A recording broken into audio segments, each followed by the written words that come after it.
তো এখন বাজে হচ্ছে চারিদিকে যে কি কুয়াশা মানে পড়ে, তা আসলে আপনারা সকালে ঘুম থেকে না উঠলে বা নামাজ কালাম না পড়লে বুঝতে পারবেন না। সো এখন বাজে হচ্ছে সময় 6:42 বাজে।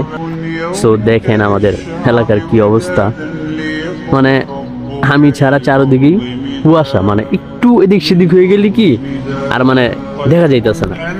তো আমি আর হচ্ছে কুয়াশা, আমি কুয়াশা, গাছপালা, সুন্দর একটা পরিবেশ, খুবই ভালো লাগতেছে এই বিষয়টা।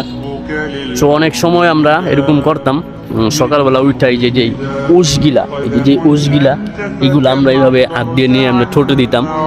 আর মানে মুরব্বীদের কাছে আমরা এটা শুনতাম, এরকম ঠোঁটে দিলে নাকি ঠোঁট ফাটা বন্ধ হয়ে যায় আর কি। সো এটা অনেক আগে থেকে আমরা শুনে আসছি, সো এগুলো আগে করতাম। সো এখন ওরকম ফ্রেন্ড সার্কেল বলেন বা ওরকম মানুষ নাই লগে, কারণ এত সকালে কি বা ঘুম থেকে উঠতে চায়। সো যার দরকার আর রহমত তাআলা সবাইরে দেয় না এরকম সুন্দর এক মুভমেন্ট দেখার মতো বা নামাজ পড়ার মতো। যাই হোক, শুকরিয়া মহান আল্লাহর কাছে লাখ লাখ শুকরিয়া, তো সুন্দর একটা পরিবেশে দেখার জন্য সৌভাগ্য করে দিয়েছি। দেখেন একটু জাস্ট।